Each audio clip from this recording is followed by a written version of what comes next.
நண்பர்களே. முதலமைச்சர் உங்கள்கிட்ட அனுமதி கேட்டு செய்கை செய்தது வந்து தவறு அப்படின்னு சொல்லப்படுது. அதில் எந்த தவறும் இல்லை. அது விதிகளுக்கு உட்பட்டு தான் அது நடந்திருக்கிறது. இதே மாதிரி எதிர்க்கட்சி சட்டமன்ற உறுப்பினர்களும் உங்ககிட்ட அனுமதி கேட்டு அவங்களும் இந்த மாதிரி செய்கை கேட்டாங்கன்னா அனுமதிக்க முடியும். அது என்ன செய்கை செய்ய போகிறார் என்பது எனக்கு தெரிந்திருந்தால் அனுமதி அளிப்பதா அளிக்கக்கூடாது என்று நான் முடிவெடுப்பேன். முதலமைச்சர் முன்னாடி உங்கள்கிட்ட சொல்லியிருந்தாங்களா இந்த மாதிரி பண்ண போறாங்க? அவருக்கு கை அசைவை பார்த்து நான் என்ன செய்ய போகிறேன் என்பதை நான் புரிந்து கொண்டு அதுக்கு நான் அனுமதி அளித்தேன். சபாநாயகர் பேசுறத கேட்டீங்களா? பாவம், இந்த சபாநாயகர் வந்து ஃபர்ஸ்ட் நாள் என்ன சொன்னாருன்னா, அந்த சட்டசபையில யாரும் இழிவுபடுத்தும் நக்கல் அடிக்கும் விதமாக உடல் மொழியில யாரும் பேசக்கூடாது அப்படின்னு சொல்லிட்டு சட்டசபை மரபையும் விதிமுறையும் மதிச்சு நடக்கணும்னு முதல் நாள் வந்து சட்டமன்ற உறுப்பினர்களுக்கு அறிவுரை வழங்கினாரு. அடுத்த நாளே முதல்வர் வந்து முடிச்சிட்டாரு, செய்கை பண்ணி முடிச்சிட்டாரு. அது இப்போ வந்து பிரச்சனையாகி, நீ இப்படின்னா என்ன அர்த்தம், முடிச்சிட்டேன்ற அர்த்தம் தானே, கழுத்தறுக்கிறன்ற அர்த்தம் தானே அப்படின்னு சொல்லிட்டு திமுகவை சேர்ந்த உறுப்பினர்கள்லாம் பொது மேடையில் பேச ஆரம்பிச்சிட்டாங்க.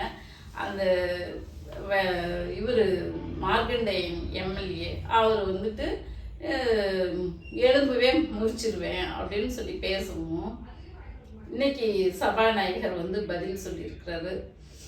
மாற்றி அன்னைக்கு முதல்வர் பேசினதுன்னு இப்படின்னு சொன்னதுனால தான் இன்னைக்கு வந்துட்டு இவர் பேச வேண்டியதாக இருக்குது. என்கிட்ட கேட்டுக்கிட்டு தான் பேசினாரு அப்படின்னு சொல்லி சொல்கிறாரு நிருபர்கள்ட்ட.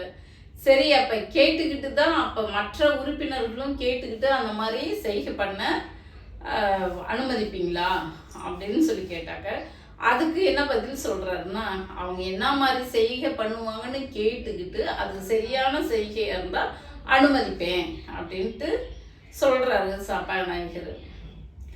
அப்போ முதல்வர் கேட்டுதான் செஞ்சாரா அப்படின்ட்டு நிருபர்கள் கேள்வி கேட்குறாங்க. அதுக்கு என்ன சொல்றாருன்னா, முதல்வர் என்ன மாதிரி செய்வார் என்று உணர்ந்து அதனால சரி செய்யுங்கன்னு அனுமதிச்சேன் அப்படிங்கிறாரு.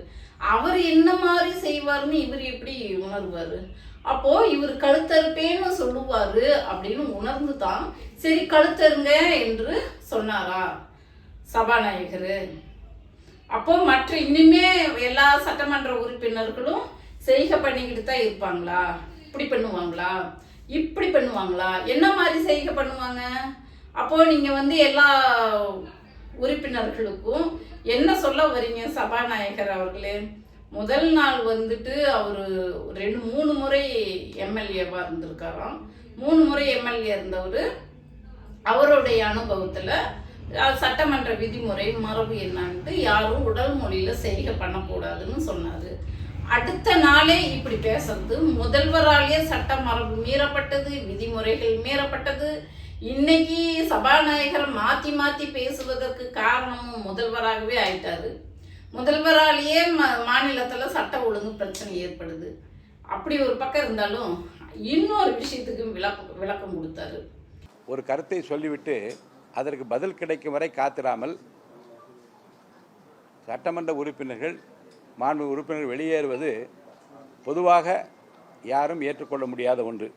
அந்த வகையில் மாண்பு உறுப்பினர்கள் இருந்து பதில் சொல்வதை கேட்க வேண்டும் என்று அதைத்தான் வலியுறுத்துகிறார் என்று தான் எடுத்துக்கொள்ள வேண்டுமே தவிர லிட்டரலாக கதவை பூட்ட சொல்றார் என்ற அர்த்தத்தில் எடுத்துக்கொள்ளக்கூடாது.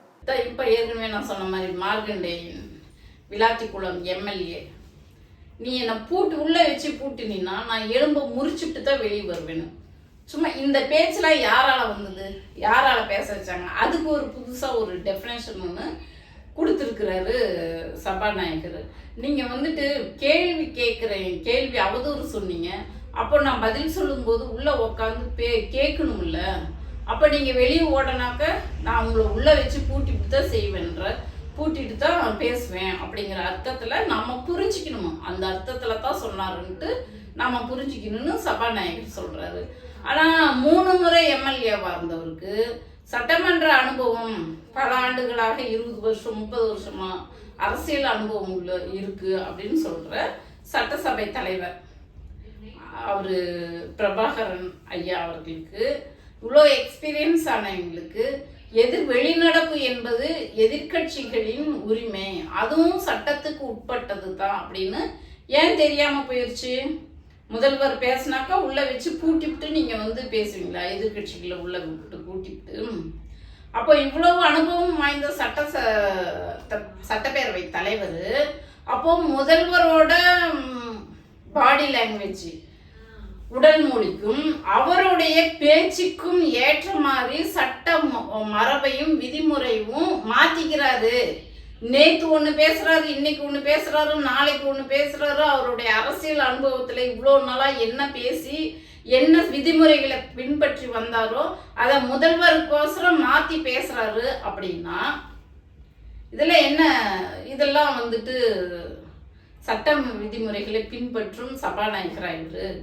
இப்ப முதல்வராலேயே சபாநாயகரை அவமானப்படுறாரு. காரணம் அதுக்கு முதல்வர் ஆகுறாரு. அதனால வந்துட்டு முதல்வர் பேச்சால இப்போ வந்துட்டு கலவரம் தேவையில்லாம வைகுண்ட விளாத்திக்குளம் எம்எல்ஏ கைது. ஏன் அது முதல்ல நீங்க வந்து முதல்வரை தானே கைது பண்ணணும். முதல்வர் அப்படி பேசுனது கொத்து புரோட்டா போட்டுருவேன்னு சொல்லலாமா? ஒரு முன்னாள் முதல்வரை பார்த்து, முன்னாள் எதிர்கட்சி தலைவரை பார்த்து, முன்னாள் மேயரை பார்த்து, 60 ஆண்டு காலமாக இந்த சமுதாயத்துக்காக உழைத்து கொண்டிருக்கிற ஒரு தலைவரை பார்த்து கொத்து புரோட்டா போட்டுருவேன் அப்படின்னா என்ன அர்த்தம்? கொத்து புரோட்டா யார் போடுவீங்க? உயிரற்று கிடக்கிற உடலை தானே கொத்து புரோட்டா போட முடியும். அப்போ உன்னை கொலை பண்ணிடுவேன், கொன்னுட்டேன் அப்படிங்கிற அர்த்தம் தானே அது. அதை பேசலாமா ஒரு முதல்வர்? அப்ப நீங்க கொலை பண்ணிடுவேன், கொன்னுட்டேன்ற பேர்ல அறுத்துருவேன்ற இதெல்லாம் பேசுவீங்க. நாங்க உங்களை ஏன் சுக்கா போடுவோம், உங்களை வறுத்தெடுப்போம் அப்படின்னு நாங்க ஏன் சொல்லக்கூடாது? அப்ப விதிமுறை சட்டம் இதுல வந்துட்டு டிபேட்ல உட்காந்து பேசுறீங்க. நீங்க 75 ஆண்டு பாரம்பரியன்றீங்க சொல்றீங்க. அப்ப நீங்களும் அவங்களோட சேர்ந்து போட்டி போட்டுட்டு பேசுவீங்களா? அப்படின்னா அப்ப 75 ஆண்டு கால பாரம்பரியம் இந்த மக்களுக்காக உழைச்சவங்களுக்கு கொடுக்குற மரியாதையை கொடுக்க வேணாமா? நேத்து பேஞ்ச மழையில இன்னைக்கு முளைச்ச காளானுங்க நீங்க. இத்தனை வருஷத்து அனுபவம் வாய்ந்த அந்த தலைவர்களுக்கு கொடுக்க வேண்டிய மரியாதையை கொடுக்க வேணாமா?